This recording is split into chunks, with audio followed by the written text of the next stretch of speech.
bear with us. We're going to keep getting this content out and keep on going with our show. So let's move into the reigning defending champions, Golden State Warriors. Um, this team ups, downs, beginning of the season didn't look like a championship contending team, didn't know what to make of it. This latter part of the season, they seem to hit a switch. They're doing this without Steph Curry. I believe they've won 4 in a row. Got a chance to win 5 tonight. Heading into the Lakers on Sunday to make that 6 potentially. What are you seeing from this Golden State Warriors team right now that you didn't see previously? Because they still have this still is the weirdest season for them, where they are just completely almost a dominant team at home, but have the worst home record in the NBA. So the difference between home and away really seems to depend, like, be the difference of what type of Golden State Warriors team you get. So what is your thoughts on the Golden State Warriors right now? Yeah, I mean, like you mentioned, 26-7 at home, 7-23 on the road. I mean, you're 16 games under 500 on the road. You'd usually be like, a 13, 14, 15 seed or something. Mm-hmm. This is not something that you normally see from a championship contending team. And yet, I still feel like it's something that they can get through. Yeah. They've dealt with so much this year, like we talked about on other segments. A little bit ago, Wiggins and Curry have been out for long stretches. Those are arguably your two best players. So it's pretty much been a season from hell, and yet you're still in the 5th seed with a chance to get that 4 seed potentially. I Get don't think they're in. home court advantage. Yeah. Yeah, I don't think they're in that bad of a spot. Even with such a horrible season. What I will say is the last maybe month or so, it's probably a little bit more. Klay Thompson has been just scorching. I mean, shooting like 43% on threes. Yeah. Last month, I think averaged like 27 points a game. Yeah. His best shooting percentage from three of his career in that month. Wow, that's something to say right there. And he was doing it at a high volume too. Like a lot of those nights, he was the number one option on the Warriors. Him and Jordan Poole have been carrying a lot of the offensive load. I mean, they're not in a perfect position. There's still other teams that you worry about with them, but you add Curry back to a team that seems like they're finally starting to find a stride. I think it's a good time. I mean, he's going to probably be able to be back for a few weeks before the playoffs, potentially find a rhythm like he did last season. Mm-hmm. I mean, to me, like they're right there with the Nuggets as the team that you feel like is going to get out of the Western Conference. Now, I mean, not saying that no other team can or anything like that.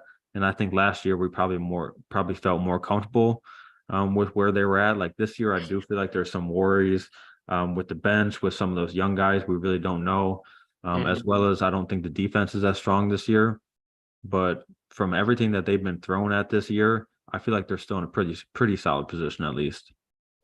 And with reports speculating rapidly every day, with Curry scheduled to come back on Sunday, it's this it's a weird for I think for the Warriors. It's you obviously you're going to bring Steph back on a minutes restriction.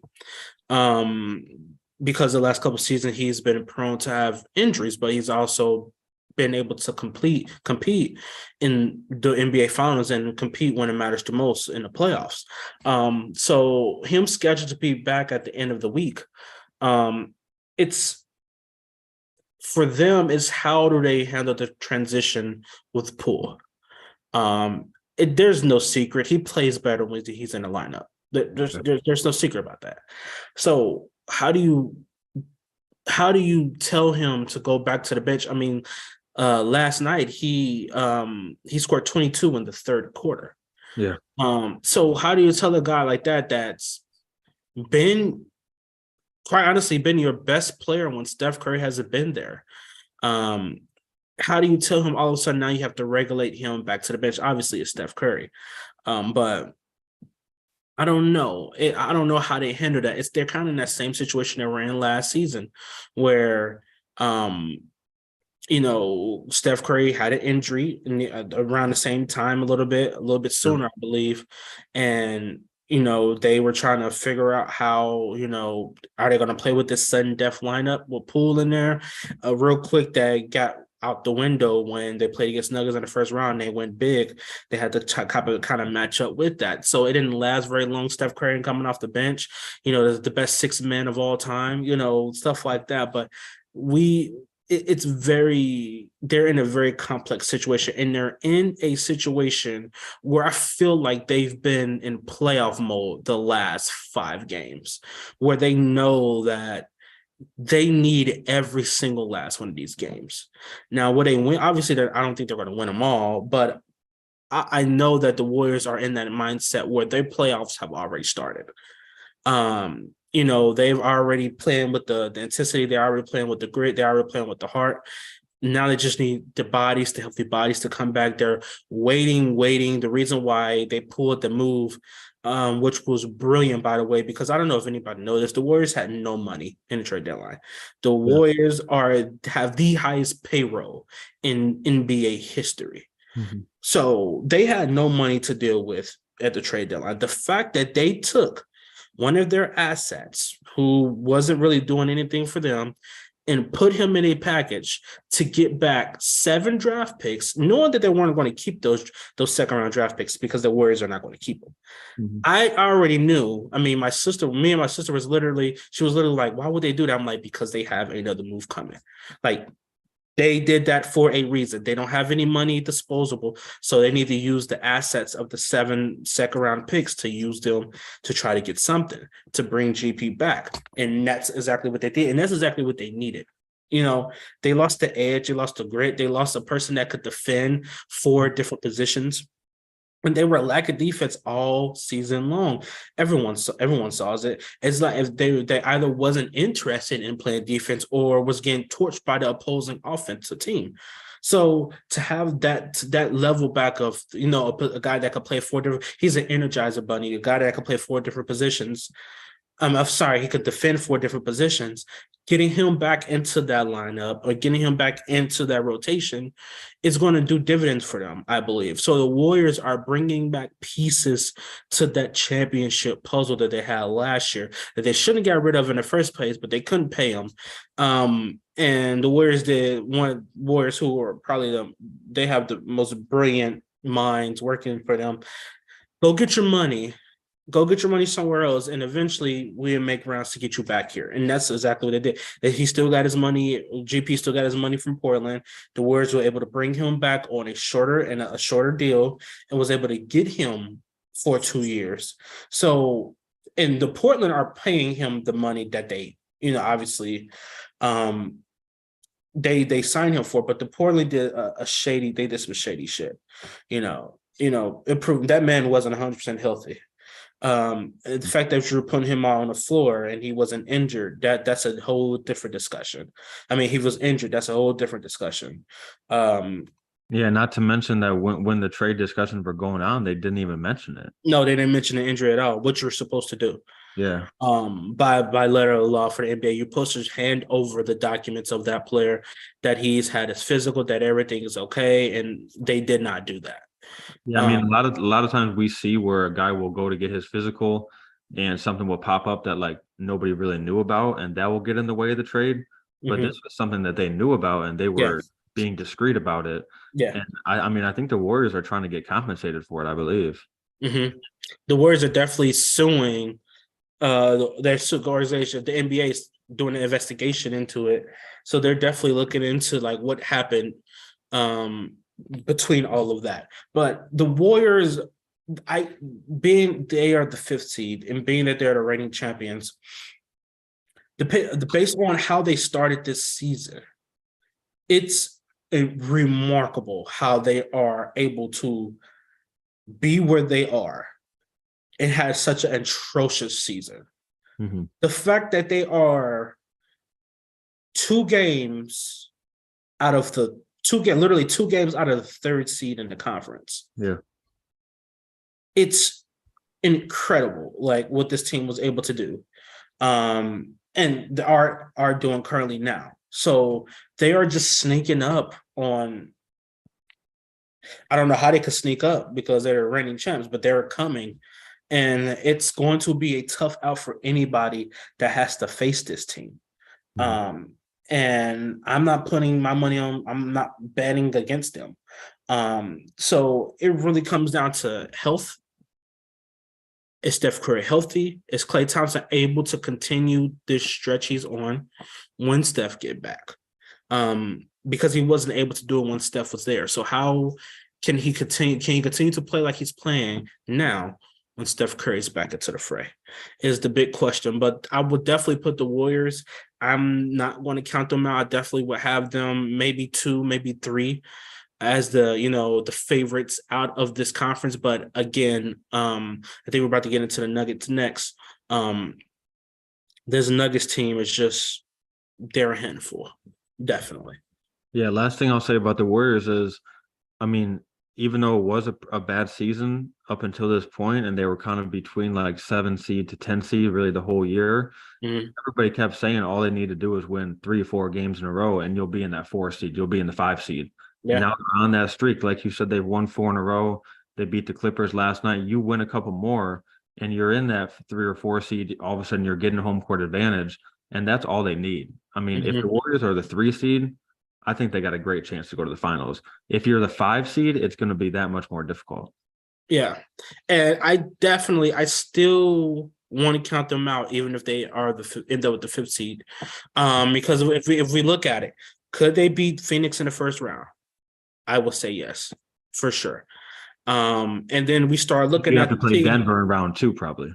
They'll play a different round 2. That's kind of that's where the problem lie. Yeah. If they get past Denver, if the Warriors get past Denver in the second round, they're going to the finals.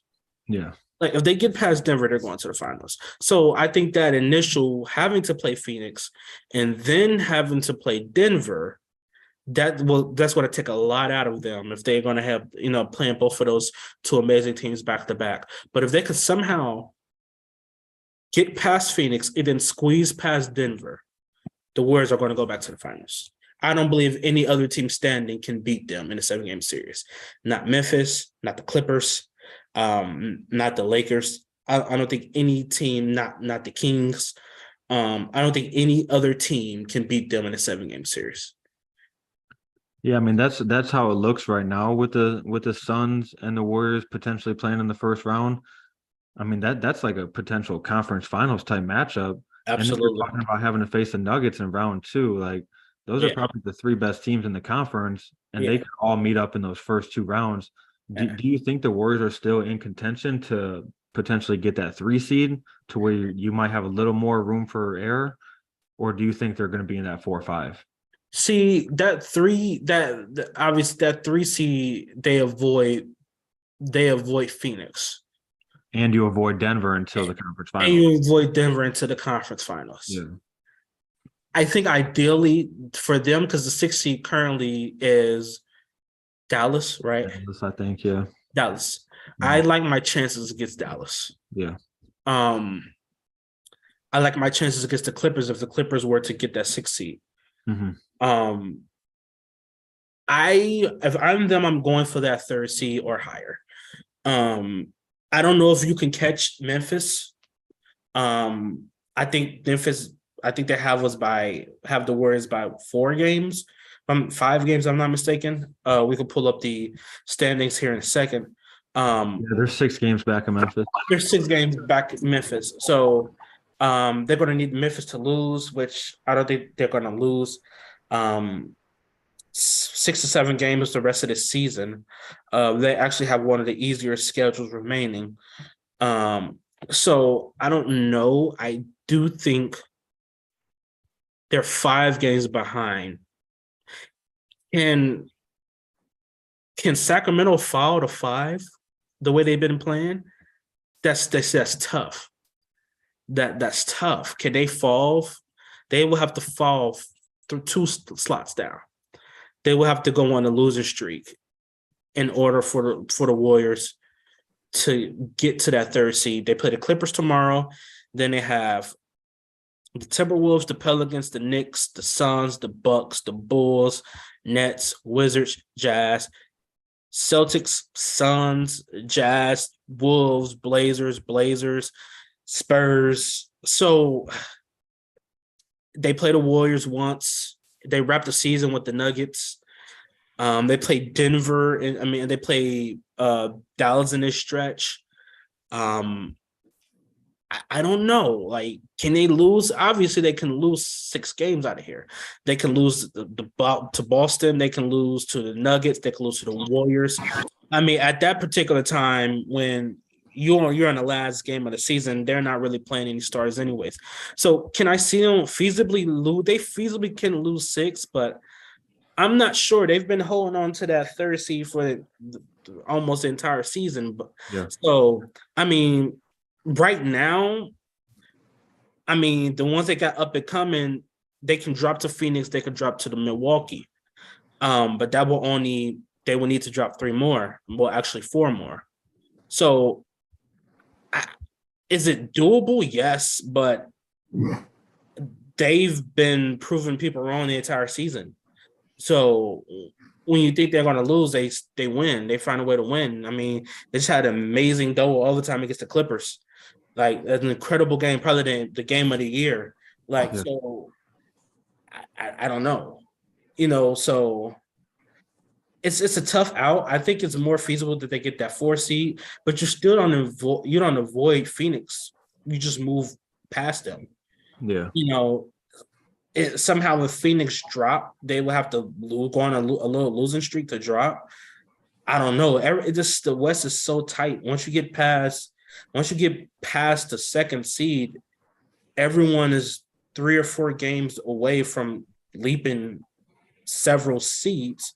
So I don't know. I'm going to say no. I'm going to say they end up where they are. And they're going to have to they're literally going to have to take the hard route. They literally have to beat Phoenix, and then second round they'll have to beat the Nuggets. But if they can do that, I don't see any other team in the West beating them in the 7-game series. You don't see any team in the West beating who in the 7-game series? The Warriors? Yeah, if they get past Phoenix in the first round, if they get past the Nuggets in the second round, they're going to the finals. If they beat those 2 teams, I don't see Grizzlies beating them. I don't see the Kings beating them, the Mavericks in the 7-game series. I don't see those teams beating them in the 7-game series. So I mean, Dallas has tons of their own problems. So yeah, so I guess fair enough. But let me ask you this: do you think they're getting past Phoenix and do you think they're getting past Phoenix and Denver? I think they can beat Phoenix in the 7-game series. The Nuggets, I don't know about the Nuggets. Which player on the roster that's currently healthy and available is gonna guard Kevin Durant? We're not talking about if they're not healthy. That's a completely different discussion. We're talking about if these teams are healthy and loaded, who do you have? Again, okay. Well, I mean, if the Warriors aren't fully loaded, then I don't think they're beating the Suns or the Nuggets. If they're not fully healthy, I'm not gonna. If they're not healthy, they're not gonna beat them. If they do have in this hypothetical scenario, who's taking the Devin Booker assignment on the Warriors? It would have to be Clay, right? Because Wiggins is on Durant. You'd think, right? Do you think that's a good matchup defensively? No, I don't, but I do think the Warriors can win that series as well, though. I think the Warriors. I think the we were talking about this earlier. The Phoenix they're a very well put together team. Chaz called them a powerhouse, and he said that obviously they should be one of the favorites in the conference. But we both are under the impression of a healthy Warriors team is there. It's not going to be a Phoenix completely dominates this team. They're going to battle it out 6-7 games, and we figure out who wins in the end. But my money's bet on experience, a team that's been there. I also have a problem with Phoenix quote unquote big four. I mean, I don't have a problem with Kevin Durant, but I also have a problem with the lack of defense that they have on that team. We can argue about that, but Yeah, it's I fine, I but won't say nothing. okay, that's fine too.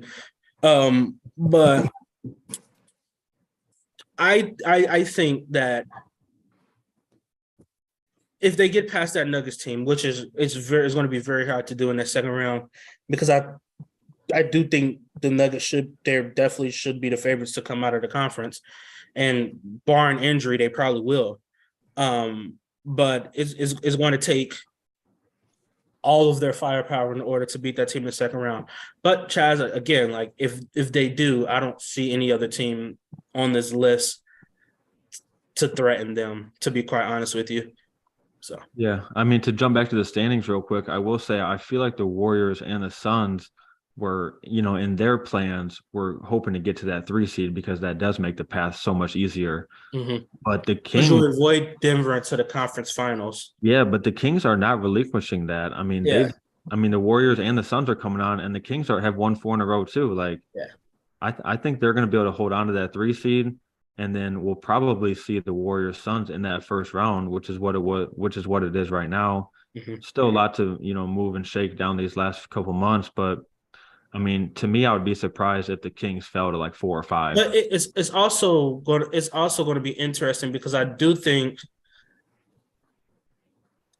I do think the Suns are better off. I mean, the Kings are better off falling because I do think they lose in that first round against the Mavericks if they face the Mavericks. I could see them winning that series too. So you I think could too. I mean, I'm not going to say that I to. couldn't see them winning, but I do think the Mavericks will probably be they have to obviously have the 2 best players on the court. Well, the Mavericks, they'd be favored. I think who? The Mavericks would be favored. I think the Mavericks would be favorite, and I think that's right. But I don't know. I don't. Do you think the Mavericks, as currently constructed, should be the favorites over the Kings?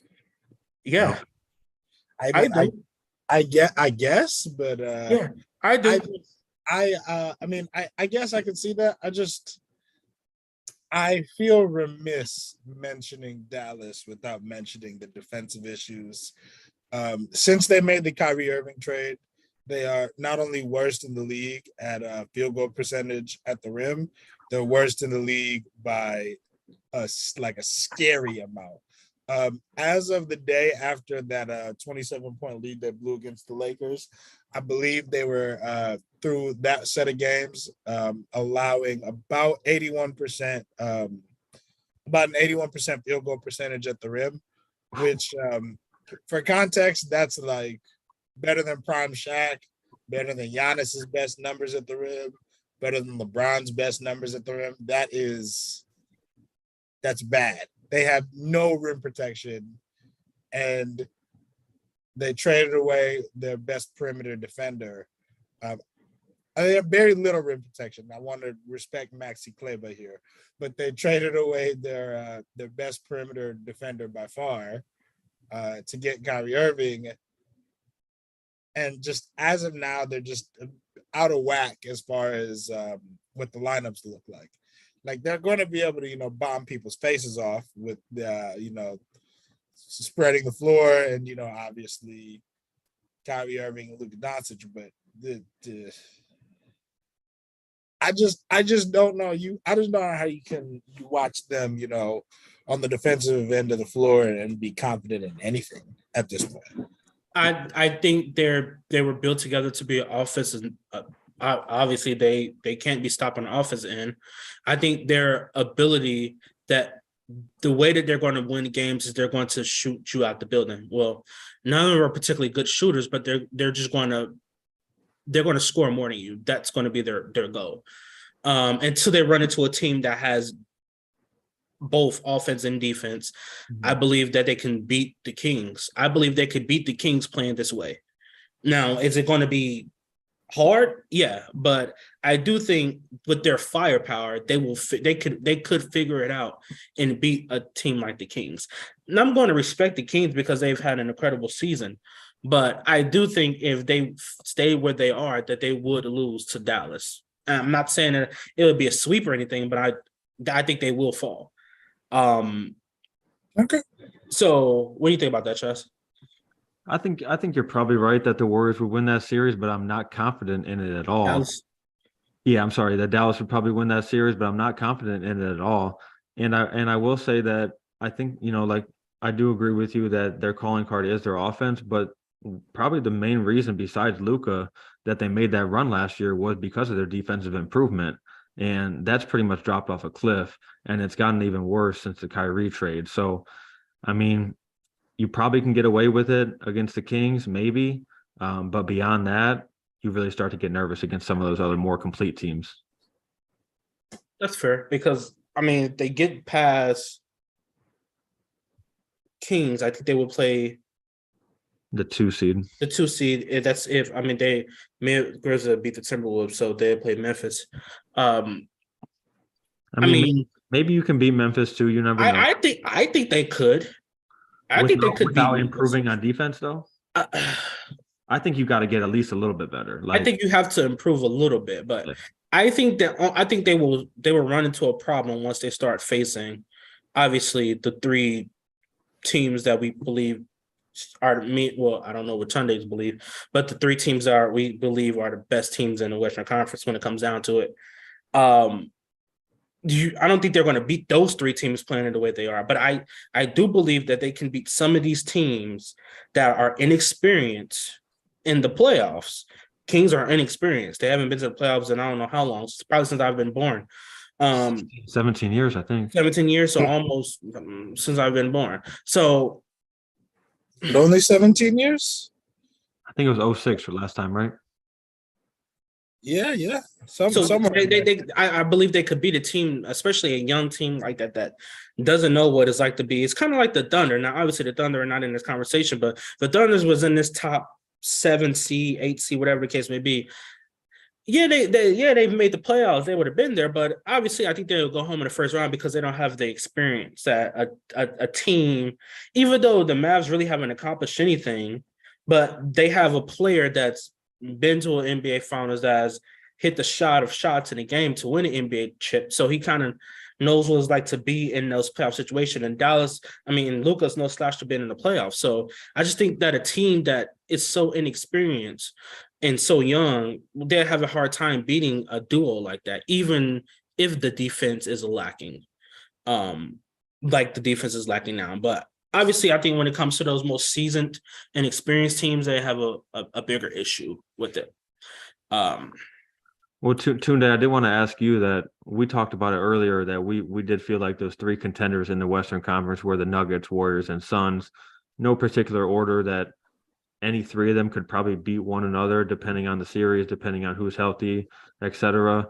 Is there another team in that mix for you, or is it those top 3 by themselves? Like, do you think the Grizzlies are right there as well? I do. This Warriors team is currently constructed. I mean, you don't want to dismiss them, but I more or less want to dismiss them. If they weren't the Warriors, you would have dismissed them by now? I think if they weren't the Warriors, most people would have. It's Yeah. the defense. The defense is a problem. I think you've seen it all year. Just it's a lot, like way too much. It's way too easy to beat the perimeter defenders off the dribble. Some of it is Klay Thompson, just, unfortunately, partially with injury, partially with age. He's not the same defender, he was in 2016 or 2017. And like that guy's probably never coming back, if we're really being honest. Draymond Green has been phenomenal defensively this year.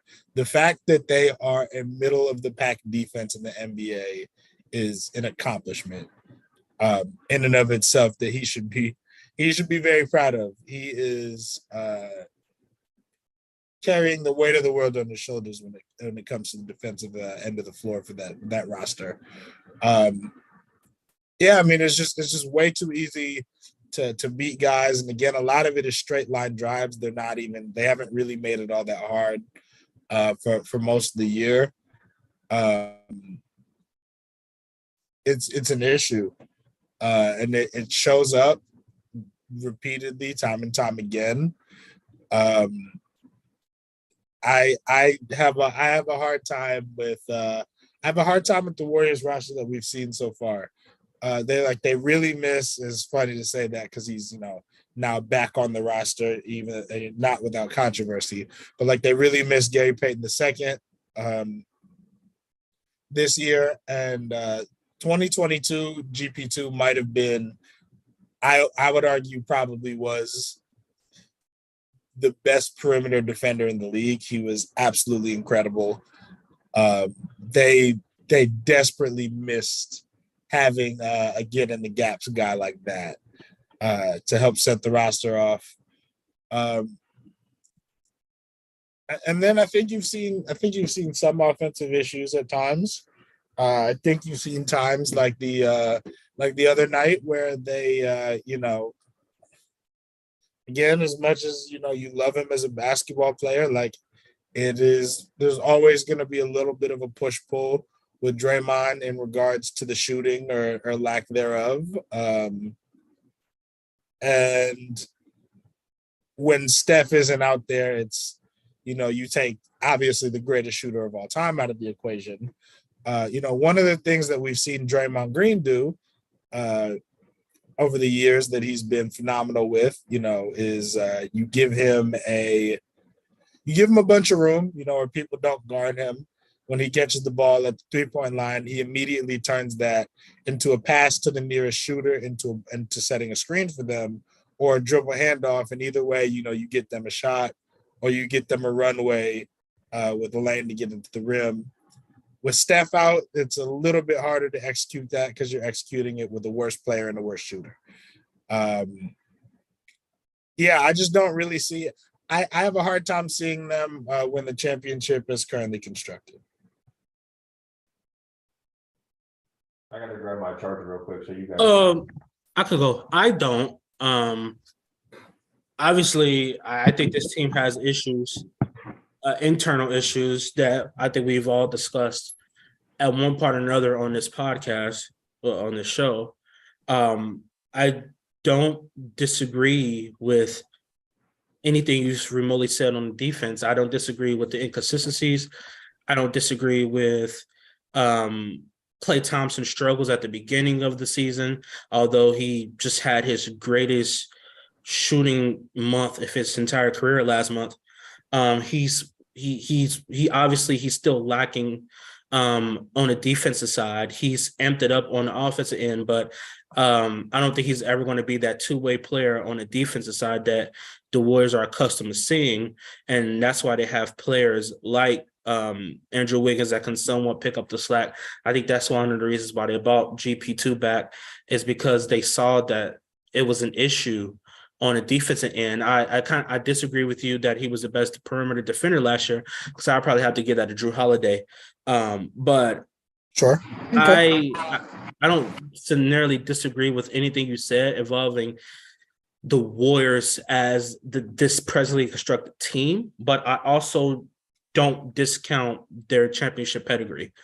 The fact that they were dead in the water at the beginning of the season and a halfway point in the season to be in the position that they're in now, to be able to be the 5th seed and perhaps go higher, it's remarkable with all of the stuff that you've mentioned, I've mentioned, and we've seen in the offseason and in the midst of the season. The fact that they're still where they are right now, it's like, how are they doing this? Like, obviously Steph is not out there. Steph, he's posted rumor to be back on Sunday against the Lakers. So we have an issue of Steph not being 100%. How will he fit back in? Obviously he's going to fit back in this team, but obviously he's going to be under minutes restrictions. So how do they handle that? And how do they handle a Jordan Poole issue, who plays better in the starting lineup? We all know this. He plays better when he's starting. But so how do they handle this, bringing him back off the bench? Or are they going to bring him back off the bench? So there's a lot of questions that this team has, but they've been having the same question since the start of the season. And they've made it this far with those questions. So obviously I don't think that they are the favorite to win it all. I will put Milwaukee over them. I will put the Nuggets over them. I will put Boston over them. But I'm not going to dismiss this team as winning a championship. I can't. Like this team has been through the fire so many times and won a championship at the end. Like I can't dismiss this team of being able to win a 7-game series against a Memphis Grizzlies team when Steph Curry will be by far the best player on the court. Like I can't do it. Like feasibly cannot just say that this team cannot beat a Phoenix Suns team who just came together. What? Not even a month ago. Like this team just constructed. This team you talked about defense. This team is not well. They're not good on defense. Their two best players are at best subpar defenders. Kevin Durant is a little better than subpar, but Devin Booker is not a great defender. Like they are going to be able to shoot the ball at a very high efficient rate because that's Kevin Durant. Like, you know who he is. Like, that's Kevin Durant. He's going to be able to get any shot he wants to, but that's not going to take away that he's not a war beater when it comes to defending. Chris Paul is aging. Chris Paul isn't getting any better. Chris Paul hasn't been Chris Paul of the season. He's not even the same Chris Paul he was last year. So this team, DeAndre Ayton doesn't even want to be there. Like, so this Phoenix Suns team has issues within its own. So, but I do think they have the best 4 in the NBA. Like, if you're talking about who has the best starting 5, obviously I'm going to say the Celtics is up there, but I'm going to give the edge at the end of the day. I'm going to give it to Phoenix. But other than that, I've yet to see. I don't think that this team is going to win it all. And in fact, I was talking to we were talking, and I don't think there's any pressure on Kevin Durant to win it all this year. I don't look at Kevin Durant. He's like, oh, he needs to win a championship this year that he joined the field. No, I think Kevin Durant he's playing with house money. I don't think there's any pressure for this team to be able to pick him up 20 games left in the season, and it's all of a sudden coming back from injury, and all of a sudden you must win a championship right now. This team is playing with house money, and they should be. But I don't think they're going to be Denver when it comes down to it. Like, I don't think anybody's going to be Denver healthy. Like, if it comes, it's a completely different story if these teams are not healthy. It's a completely different story if you're telling me that this Warriors team presently constructed, this Warrior team presently constructed don't got Steph. This Warriors team playing without Steph. So obviously they're not going to beat anybody without their best player. Yeah, I mean, I think it'll be fun to figure it all out. I will say I disagree with your assessment of Kevin Durant's defense. I also think you're forgetting guys like Josh Okogie. I think DeAndre Ayton is perfectly fine, whether we think he wants to be in Phoenix or not. He's played, fine basketball this year. The Phoenix Suns' biggest problem this year by far was the fact that they only had one guy on the roster who could truly break a team down off the dribble. Because unfortunately, Chris Paul is, 137 years old, and it's just not quite the same for him anymore. The playmaking chops and the vision are still there. But he has a harder time beating people off the dribble, harder time getting in the lane to truly put those to use. All that being said, though, they just acquired one of the best scorers in the history of basketball. A lot of people would argue the best scorer in the history of basketball, can get a shot off whenever he wants, who can break a defense down, and break pretty much anybody down and get where he wants pretty simply. That solved their biggest problem, and they solved it with, a top 5 player. I don't want to go through figuring out where he is right now, but a top 5 player. That theoretically should make Chris Paul. That should make everyone else's life easier. And Kevin Durant is about as plug and play as it gets at the superstar level. It should be something that really unlocks somebody like Chris Paul and his playmaking to make it easier. Chris Paul might get to, function some as just a connector, and that's a role that he's well overqualified to fill. Well, the way that I look at this team is this team has a big 2. They have Devin Booker, they got Kevin Durant.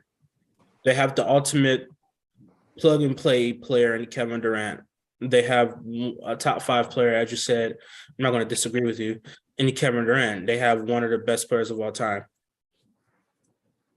But when you get past that, and you get past Devin Booker,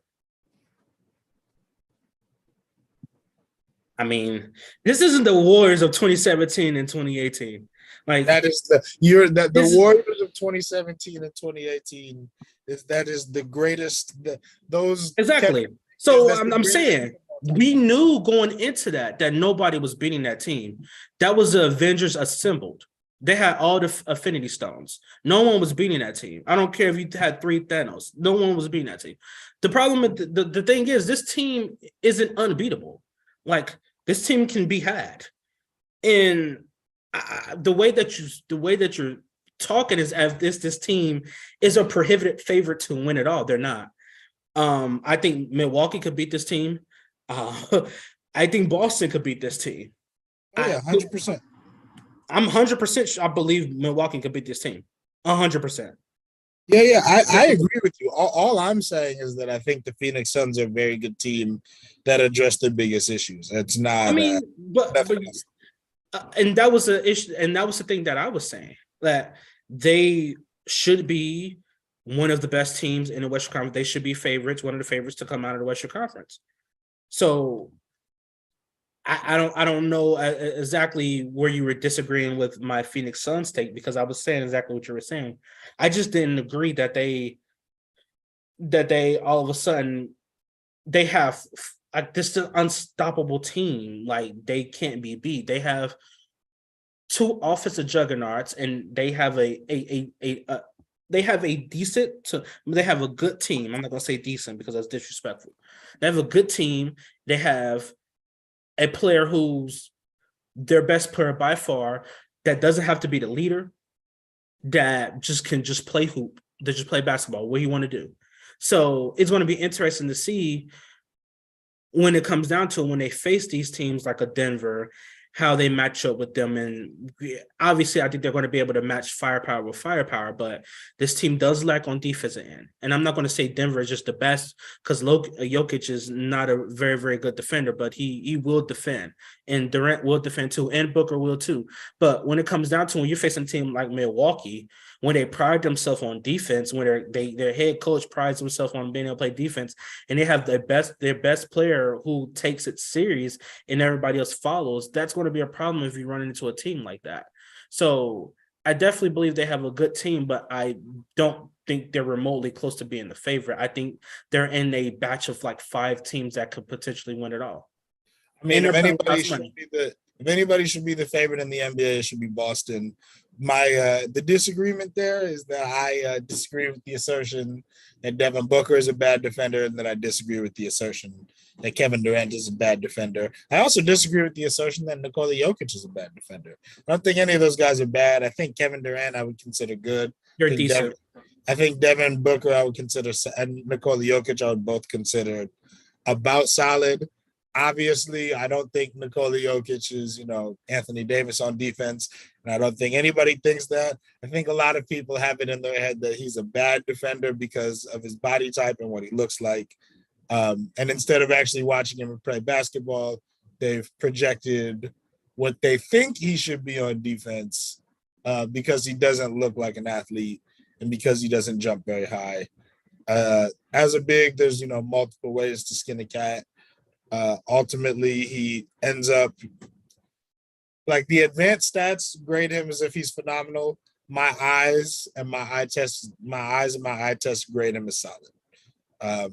He's got good hands. He's insanely smart. He generally knows where to be. That's a lot of the battle.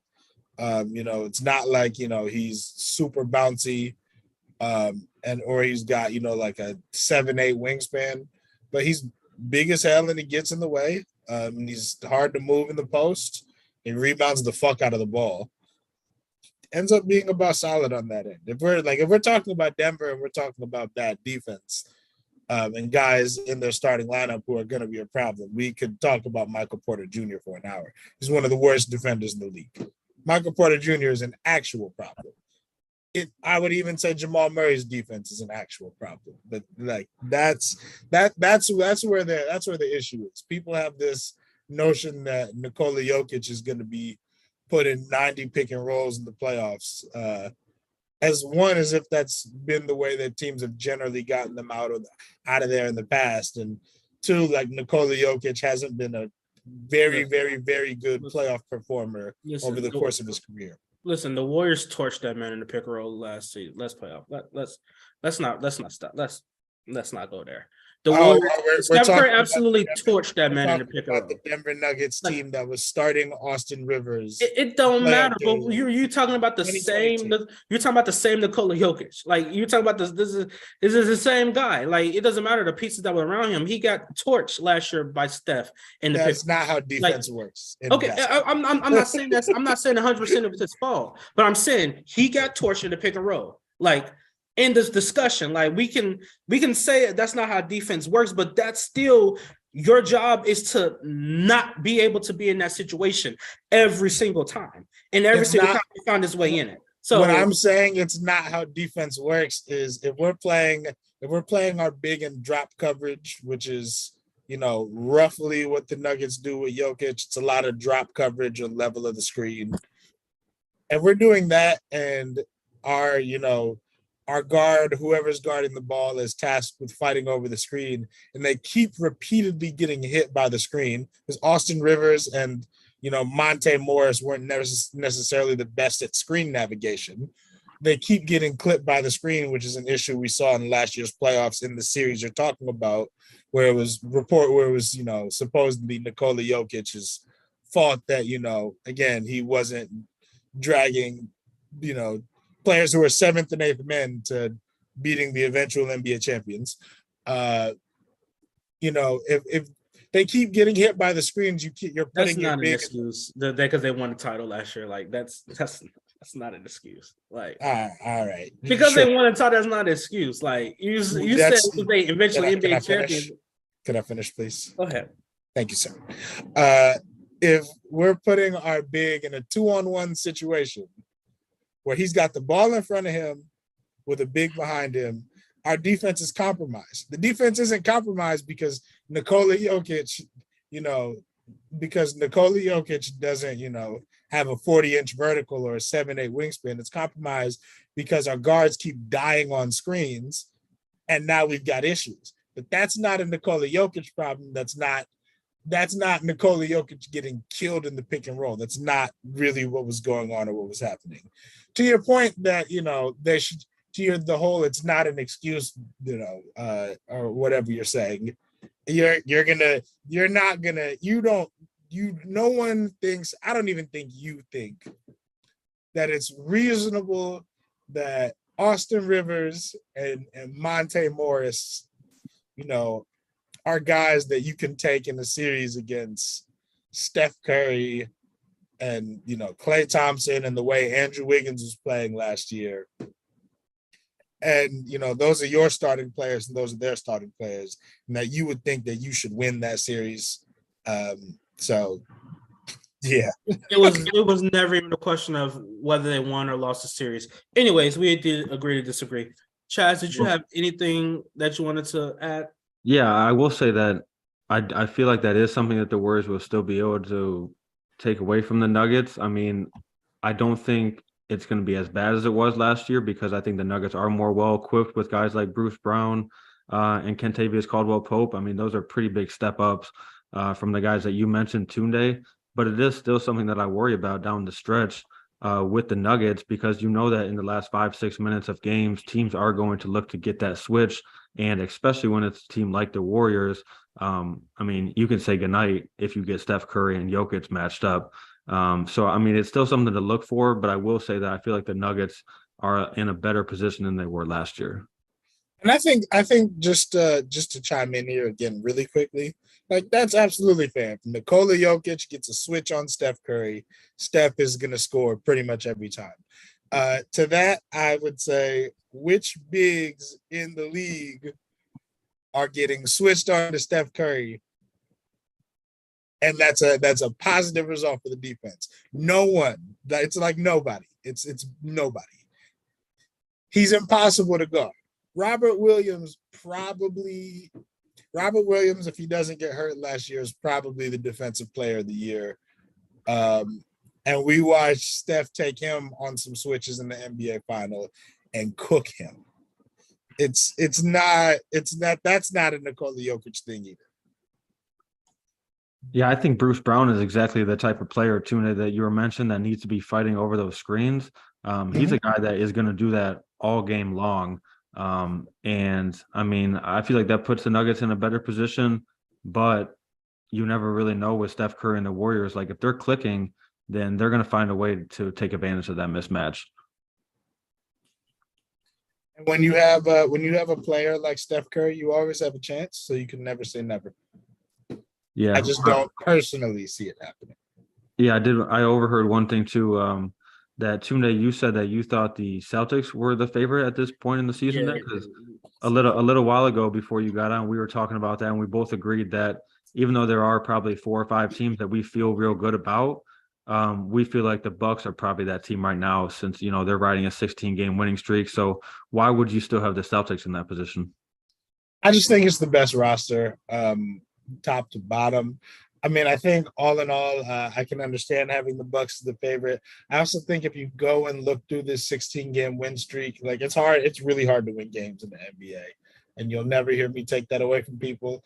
I think if you go up and down this 16-game win streak, you would actually. And it's funny that you mentioned that because I kind of have been looking at this. They've played an unreasonable amount of teams that have been, for lack of a better way to put it, load managing guys. That does have some effect on this win streak. I hate to say that because it makes it sound like I'm hating or some shit, but like they've had a decent amount of wins like that during this stretch. It's not going to argue that they're not playing really good basketball or anything like that, but it's true. All that being said, though, I look at the Bucks roster throughout the course of the season. I've had some issues with the backcourt. I mean, they had to start Grayson Allen for significant portions of the season, and I think that Grayson Allen is probably a 14th man on a good team, but they kind of were just forced into doing that with injuries to Chris Middleton and a lack of depth. The trade at the deadline to get Jay Crowder was really valuable for them as just somebody who can close games, can guard multiple positions. Shout out to Phoenix, I guess. They were running around like Jay Crowder was Pac for most of the year. But they found a team who would give them 5 second-round picks. Joe Ingles has really been valuable for them as well. It's not that I don't think Milwaukee is a very good team. And I think that Giannis is the best player in the NBA. But I just think Boston's roster is top to bottom better, which is why I personally have them as the favorite. But I can understand if you don't. Yeah, so sticking with the Celtics for a second, Tunde, person that thinks that this team is, very likely that they get back to the finals. We talked about it earlier. Is there any worry with Joe Mazzulla being in that position now instead of Ime Udoka? Because it does seem like the defense has slacked off a little bit compared to last season. And then obviously you also add in the fact that he's going to be a first-time head coach in the playoffs. Is there any worry for you going into the playoffs because of that? I mean, Ime was a first-time head coach in the playoffs last year, right? Yeah. That ended up being fine for the most. That ended up being fun. So he had a little more experience in the NBA, though. About 10 years more. Fair enough. No, that doesn't really concern me. I do think part of the defense thing is just getting through a long season. This has really been forgotten now. I think because of I don't know. It's been a long last year or however long for the Celtics. But the Celtics were like a below 500 team for a lot of last year, who played a lot of guys who were ended up essentially being like non-rotation players that they were throwing out on the court. Um, they played last year. They played the back half of last year, and obviously, as we all know, they went on the run. They climbed in the standings from like the 8 seed, to like the 2 seed, got all the way up there, made the finals. Da da da da. Da. But they had to play a lot of basketball last year to get to that point, and they had a really long run in which they had to play a lot of really intense games, a lot of intense defense, and all of that stuff. As I think we've seen with a lot of the teams that make repeated finals and runs back to back to back to back. The LeBron era insert team here, the Warriors. That stuff is mentally taxing. Like what the Celtics have looked like this year defensively, where there have absolutely been, there absolutely has been a drop off. And like, for instance, Jason Tatum is not, Jason Tatum has gone from like all defense to like, some games we're not playing defense off the ball, tends to be what it looks like. I think what you'll end up seeing and what you generally end up seeing is when the money's on the floor, they'll be locked in. Yeah, I mean, we talked about that earlier too. Like the defense has obviously taken a step back, but it's just a different story when last season they were fighting back from such a rough start that they had to be at that level pretty much every night. This year, it's been a different case. Tatum, he doesn't have to play at that level every single night. And then plus guys like Marcus Smart, Robert Williams have missed significant time. So it's no surprise that the defense has slacked off. I'm just wondering, will it get back to that level in the playoffs? I think it will, but I'm not totally sure just because last year it seemed like they were a fine-tuned machine by the time we got to the postseason. And this year on that side of the ball, it doesn't really look like it to me. I mean, tonight they were up 28 in the first quarter, ended up blowing that game against Brooklyn. I think they ended up losing by more than 10. And they were up like 40 to like 10. Brooklyn won in an 85-45 run in the third quarter. Yeah, I mean, they were up 28 in the first quarter. Brooklyn was stuck at 5 points. I think it was like 8 minutes into the game, and you end up losing that one. So I mean, stuff like that is gonna happen, but it just kind of, I don't know. I don't have the same amount of confidence as I did. I just don't think this team in a 7-game series could beat Milwaukee. Like, you don't think they can? No. Oh, this team beat Milwaukee last year in 7 games. Milwaukee was not 100%. They did not have their full roster. I don't think this team, no matter what I've seen, I actually think they were performing better last year than they are now because we were talking about the defense. They don't seem to have that urgency that they had last year on defense. I don't know if they're waiting for the playoffs.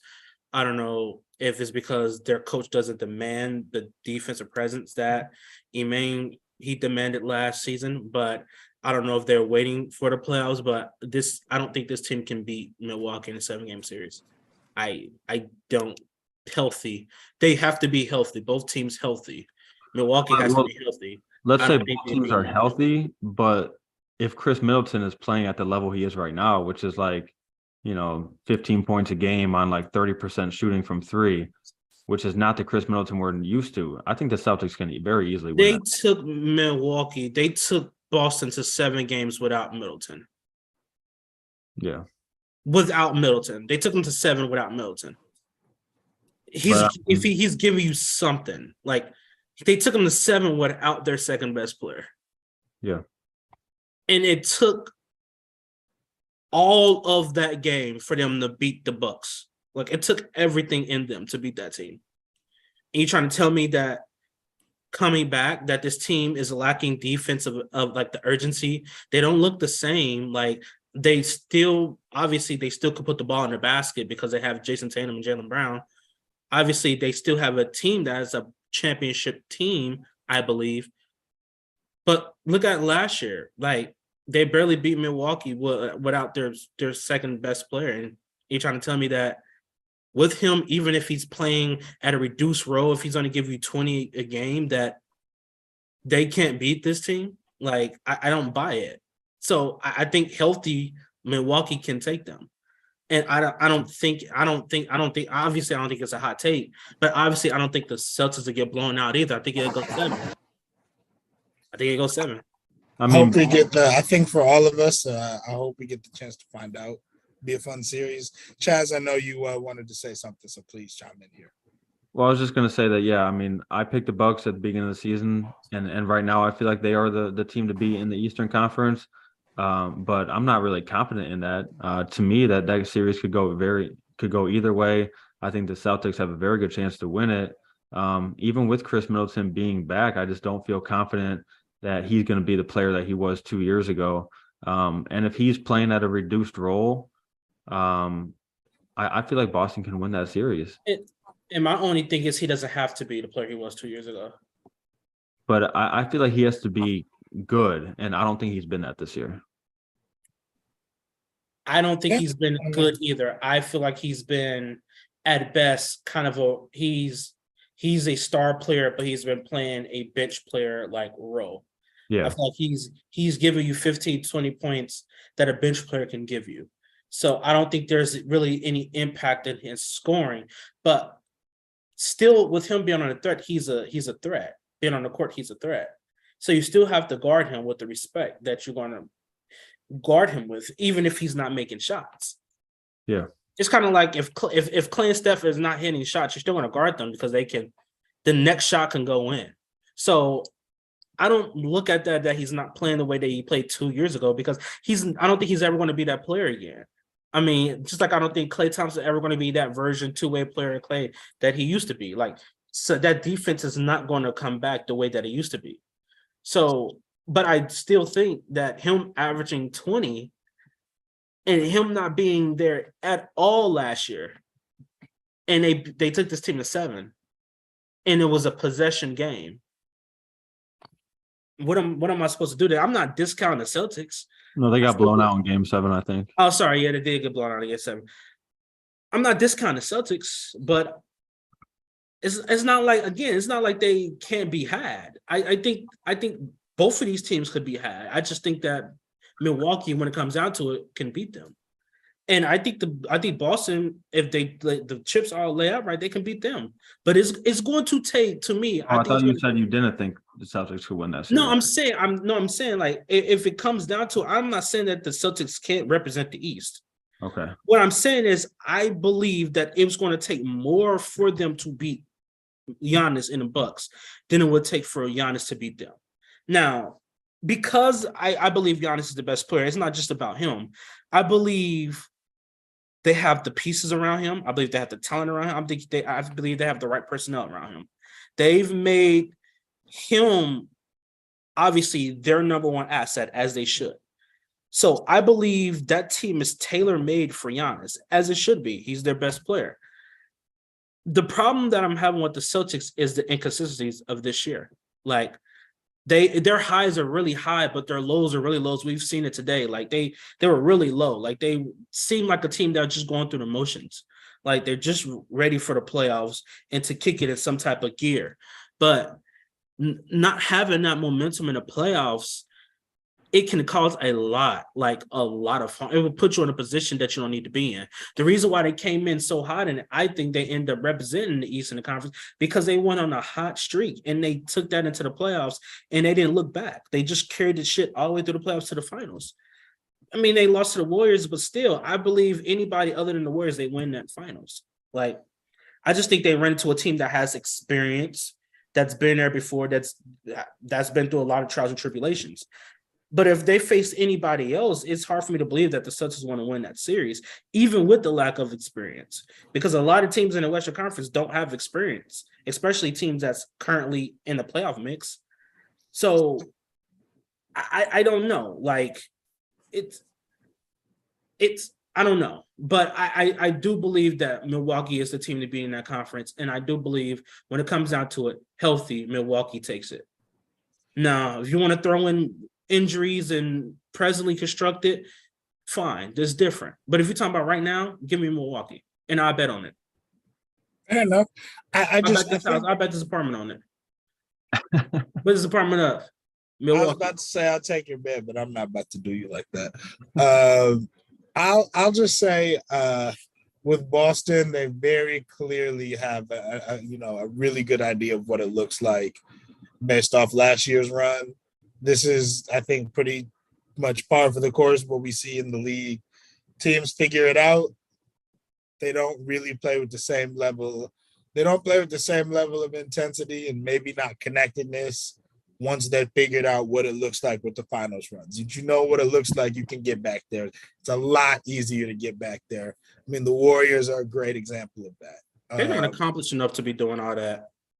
But I'm just saying that's what it looks like. They ain't won whether shit you doing think all that. whether we think they've accomplished enough or not enough isn't, it's not. I don't think it's really paramount to the discussion. That's just what teams do. That's what that should look like. I would put it this way. It is largely the same core and the same roster from last year. Obviously Malcolm Brogdon is a big part of things and what they've added in, but it's essentially the same core and the same roster from last year. And I would argue a better version of that core and roster. Why would they be a worse defensive team? Well, they're not actually a worse defensive team when it's the same guys. We said that we didn't say they were a worse defending team. We said that they lacked urgency to play defense. That's a difference. Well, I mean, we said there's a defensive drop off, which sure there's a defensive drop off, but what I'm saying is there's a difference between, a defensive drop off like, oh, we are truly worse at defense, and a defensive drop off that is, we float in and out of games a little bit because we know what it is. They're at the top of the East. I don't think it really matters what seed they are to them. But it matters to every other team, though. I mean, I don't think it always matters to every other team. I mean, Milwaukee last year is actually a great example of that. Milwaukee had a chance to go after, getting the 2 seed last year, and they more or less punted on that. To rest guys, got themselves the 3 seed, then they ended up having to play Game 7 in Boston that they wouldn't have had to play otherwise. I think there's examples all the time of teams not necessarily, for one reason or another, not necessarily caring about getting the higher seed or not. Last year, not caring about getting the higher seed was more because they were trying to avoid the Brooklyn Nets. But, we see it all the time. And once you get around, especially once you get to the end of the season, teams absolutely try to, I don't want to say game the system, but they absolutely try to get certain matchups for playoff series. It's pretty common. If you remember a few years back when Anthony Davis was with the Pelicans and they had the Blazers in the first round, the Blazers were the 3 seed, after the series, the Pelicans players and coaches like Alvin Gentry said openly that they were trying to get the Portland matchup because they felt they could beat Portland in the series, and they ended up sweeping them. It's a fairly common practice. All I'm gonna say is, in Game 7 in Milwaukee, give me Milwaukee. That's all I'm gonna say. Game 7, Boston, Milwaukee. Give me Milwaukee. Fair enough. Milwaukee. I'm just saying, I don't think they could beat this team at home in Game 7, healthy. But also, I have to give Celtics respect because obviously the run they had last year. So it's not like I'm counting them out. I'm putting them in the final 2 in the conference. But yeah, no. It's Milwaukee. I honestly believe it's Milwaukee's to lose. Even though Boston is the reigning Eastern Conference champion, I just think Milwaukee is.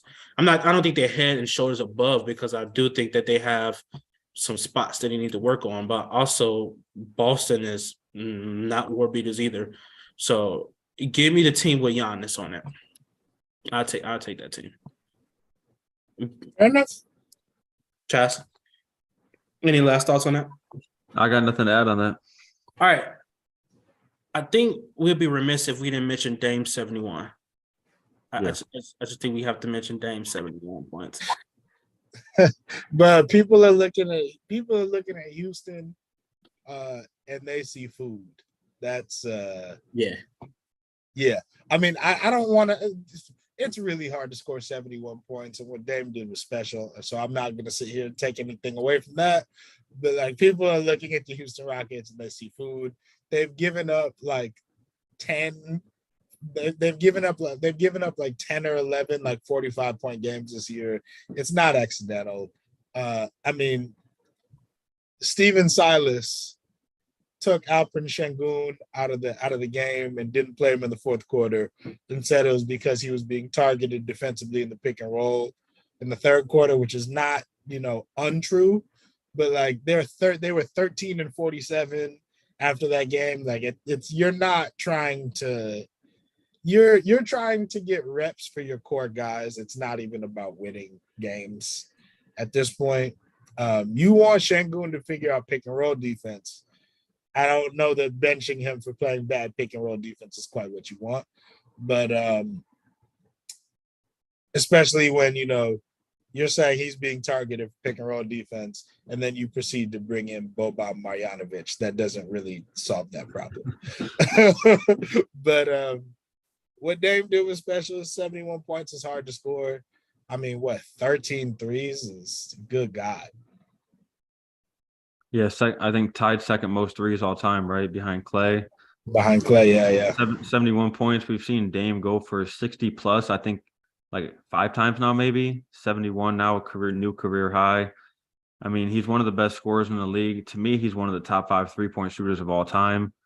And to have a night like this, I feel like it's just, even if it is against arguably the worst defense in the league, even if the scoring is a little bit hard to read this year because it's so much more than it was the past few years. I mean, there's so many guys averaging 30 this year. There's like 40 guys averaging 20 this year. So, I mean, scoring is up all across the league.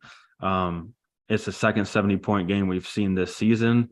So, I mean, we know the scoring is a little bit differently than it has been the last few years, especially compared to say 10, 15 years ago. But still, you can't take anything away from somebody going out there and scoring 71 points. I mean, that's something that you rarely ever see. I guess I do kind of want to ask you guys, what do you think is the possibility that somebody surpasses that 71 or even possibly breaks Kobe Bryant's modern day record of 82? I mean, do you guys think that's something that could go down in the next couple of years? I will do you one better. I think it could happen at some point this season. What I'll say is, like, we're getting to the point of the year where the bad teams and the teams that know they're not going to make the playoffs, like, they more or less start mailing it in, or at least they start mailing it in relative to what you would expect NBA players to put out on the floor. We saw it last year with the Orlando Magic, where there was like a 3-week stretch where they gave up multiple 60-point games, most notably, I think, the one to Kyrie Irving. Yeah, like I wouldn't be surprised if we saw somebody get to cooking this year and saw somebody else join the 70 club. That being said, I mean, I want to just say this real quick, and then Danny, I know you wanted to chime in here. But I am always about giving Damian Lillard his flowers. I live in the Bay, for those of you that don't know. So I get to spend a decent amount of time in Oakland, where Dame is from. I've gotten to see and kind of be around like some of the places he frequented, and the neighborhood he's from, drive by the high school he's from, he went to, and kind of see a little bit of the campus. And like, it's, some of it is really humble upbringing. So to see somebody go from that to where Damian Lillard is taking his life and his basketball career is just, like, on a personal level, just really cool. Yeah, I do think I'm not going to knock him from who he was facing. 71 to 71 is hard to score that many points in the NBA. I don't know if it's hard this generation to score like that, but because we've seen so many talented players just go off for 60. Kyrie is the first name that comes to mind. That man he's so talented. He's one of those guys that I think can get to 82, possibly passing Kobe. I do think it's a three people that I have in mind. And when I'm thinking about this, I have to think about who has the range, who not only could shoot threes, but has a nasty handle that can get it to the paint, who is virtually unstoppable one-on-one. And when I think of four players. I think of Luka, I think of Kyrie, I think of Steph, I think of Dame. I think of those four players. I will say no to Steph because Steph, I don't think he plays enough, like in a game span, to get to that number. They're very strict when it comes to his rotation. He's been sticking to the same rotation since they've been in his championship window. I don't think he plays enough minutes in order to get to that 82 mark. It's literally going to come down to how much a person play, how many field goal attempts they shoot, their ability to be able to shoot threes and in the perimeter. I remember when Kobe had 81 and Kobe had 81 on some, I think he took like 50 shots, some shit like that. But he did, most of them came from inside the three-point line because Kobe was an inefficient ass three-point shooter. But he still shot it. I think he shot like, I want to say 36, 35 for his career, something like that. 30, somewhere in the low 30s. I want to say he was middle 30s, something like that. Not very good. It was somewhere in the 32% range. Yeah, so not very good, but he still shot the shit. So you're going to need someone that could shoot threes and is virtually unstoppable. Like 32.9 specifically. 32.9. Yeah, that sounds, yeah. So I'm gonna say no to Steph because I don't think he plays the amount of minutes. I think Steph reached his max as far as how much he probably is scoring it. See, obviously he probably might score 70, but I think Steph is right at that 62, where I think that's going to be his career high. I won't be surprised if he in his career with just 62 being the most he's scored in a single game. Kyrie is different because I feel like Kyrie, once he get a rhythm, it's kind of hard to stop like any of these good players. The problem is the situation he's in now is not going to permit him to be able to do that, I think. So I don't think one or the other is going to be able to score that much. I'm expecting Kyrie to be a Laker next season, so that's probably something different when Luka's solo. I definitely believe Luka, he doesn't have the 3-point range. People think Luka's a great 3-point shooter. Luka just shoot a lot of threes. He's not a good 3-point shooter. He just shoots a lot. And sometimes they trick shots and they go in, but he's not a great 3-point shooter. So I go back to Dame. I think Dame is the one that could potentially get 82, like past Kobe, and probably get 80, whatever the case may be, 84, whatever the case may be. But I think he has the best shot of doing it. He's in a system where it's tailor-made for him. He's by far the best player. He doesn't have to really share the spotlight with anybody. He's on a team that's really up in pace, up and down the court in pace. He's on a fast-paced team, and he can shoot the long ball like Steph. He can do the mid-range. He can do in paint. He has an amazing handle. So obviously, I think he has the best opportunity to get to that point. The problem that I have, it's not really a problem. It's more of a question. Like, how are we going to really sit here and act like Damian Lillard is not great to not have a championship? Like, the fact that he can very well end his career without a title, like, the fact, I don't know. It's like you playing a loyalty card. I 100% believe your loyalty to Portland, but like you, Damian Lillard, like you can compete for a championship. I'm not saying you got to join a loaded team. I'm not saying that you got to go where there's like 3 other superstars. But the fact that you're in your career, you might never compete for a championship. Like, I don't know about, obviously that don't bother him, but if I was him, that bothered me. I don't know. Like, Chaz, what do you think? I don't know. I think some people just have a different perspective on it. I think Dame is okay being the player that he is, and even if this is his legacy, I think he's fine with that. I mean, he's going to go down as the best player in franchise history, and even if you nitpick his legacy and say he didn't win a championship, never got to the finals, et cetera, I think he seems like he's okay with that. Okay. So they real quick. I mean, you'll never hear me say Damian Lillard isn't great. Yeah. Everyone has different priorities. I think he very much wants to win, but he very much also values the connection he has to the city of Portland, and the people there. I think that's dope. I think it sucks that that's the place that we're in the league, where somebody wants to be somewhere, and people almost seem dead set on trying to convince him to leave. If he wants to leave, by all means do your thing, but he doesn't. And I don't know. Let's just appreciate what Damian Lillard is and leave him the hell alone. All right.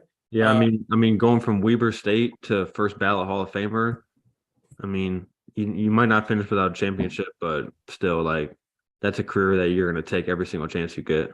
And he's also going to retire with having made like $400 million off of just contracts, not counting the Adidas deal or the money he might have made off rap or the Beats deal or anything else. He's done quite well for himself, and he's made generational wealth for generations and generations to come. So, obviously, like I at the end of the day, I think that's the end goal. More so than the championship is family generations of wealth for years and years and generations to come.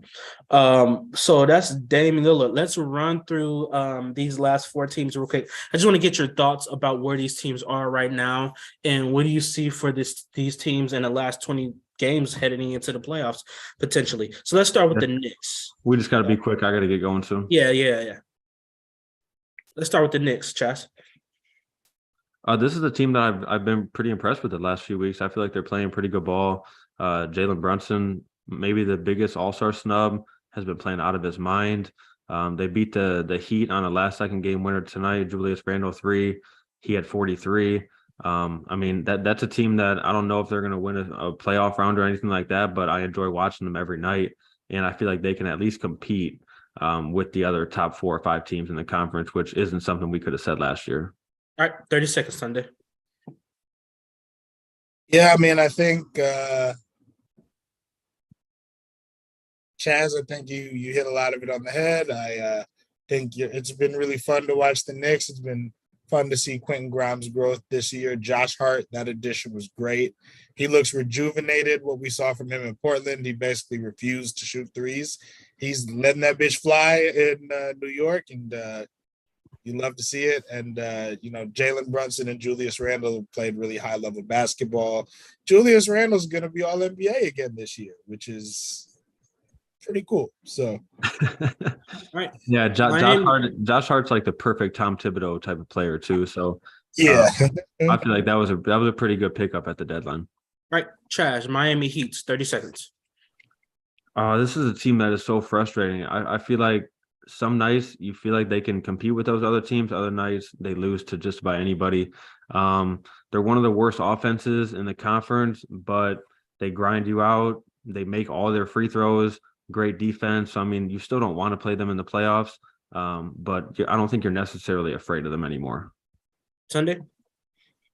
I mean, I think you hit the nail on the head. You said the same thing last year. Where do the points come from in the half court? It's just hard to make that work. Tyler Hero is cool. He's probably not good enough to be what they need him to be. There's just not enough scoring on the roster, especially given the fact that Kyle Lowry is unfortunately just, not aggressive enough getting it, is not seemingly able to, get a bucket, just offensive limitations. All right, let's move on to the Clippers. Chas. I think they're on a 4-game losing streak now. Prior to that, I thought they were playing pretty good ball. So it's kind of hard to tell with this team. I feel like they have a good roster. I feel like their deadline moves are pretty good. I feel like adding Plumlee as another big and then adding Bones Highland as another guard were good additions. But it's going to come down to that Paul George, Kawhi Leonard duo. Is that enough to get you over the hump? You don't really know right now in this point in the season. I do still think they're a playoff team, though. I know right now they're just on the outside of that top 6, but I do feel comfortable that they're at least going to be in the playoffs. I wonder what changed with the Clippers roster within the last 4 games. Westbrook. Oh, I know that was a tongue-in-cheek comment. Yeah, and I was going to ask you guys, what do you guys think about that move? Like, I don't know why a contender would sign Westbrook at this point. I think I can understand why. Russell Westbrook is the Clippers don't have enough playmaking on their roster, and they really haven't at any point through the Kawhi Paul George era. You have somebody who's a good playmaker that they can acquire, that they were able to acquire basically for free. Why not? The issue with Russell Westbrook is if Russell Westbrook is on your team, you're going to play Russell Westbrook ball. Like, I would compare it to, this is a cross-sport comparison, but Russell Wilson, the Seattle Seahawks, while he was there were, several different offensive coordinators, Shane Waldron, Brian Schottenheimer. The offense always looked the same in the end, and that's because Russell Wilson plays football a specific way, and his strengths and weaknesses mean that no matter what you call, it's just going to end up looking like what Russell Wilson does. It's the same thing with Russell Westbrook. You're going to have to play faster. You're going to be at the end of games, and if you have him in your closing lineup, teams are going to stick a big on him, and the big is going to get to roam because they're just not going to guard him.